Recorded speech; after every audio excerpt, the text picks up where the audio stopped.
Everyone! Kakagising ko lang. And pagising ko, nakaluto na si Cassie ng kakainin nila mamaya. Preparation niya para dun sa barbecue nila mamaya ng kanyang mga colleagues. While ako may trabaho today.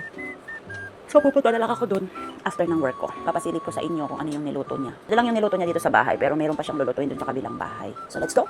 Ay, okay. Pagpasensyahan niyo na medyo makalat dito sa place na to. At ayan.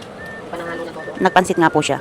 Mixed pansit Filipino pansit. Tapos yung kanin niya is ganyan. Meron ng templado na yung kanin niya. Tapos may mixed veggie. Parang sarap niyan, Mylam. Oo, pero kulang pa sa tempera. Kailangan halos ng kamay. Sure. Say hi to my vlog. Hi! Lalagyan po ng patis. Pampaasarap.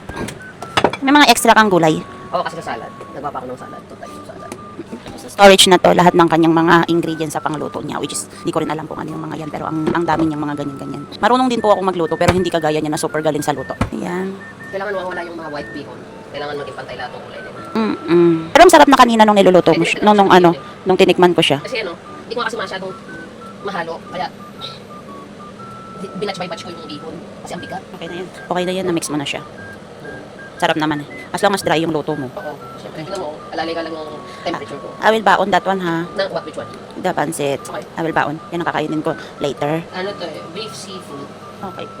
Ang sarap nga niya eh. Okay, okay ba? Malay, isa rin. May ano to yung minced beef.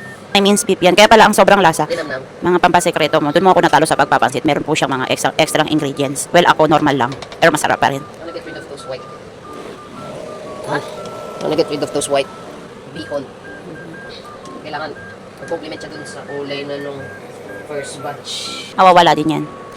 Mix mo rin yan ng tama. As long as na mahina yung apoy kasi masusunog yan. Ano, tapos ayoko siya masyadong i-over ng mga kung ano ng mga kulay kasi And let's see kung ano yung pwede kong makain. makakaroon po tayo sa salad. Beb, ano to? The chicken. Oh, the one that you marinated earlier. Okay. Kakainom ko lang kasi ng vitamins ko. Yung vitamins ko.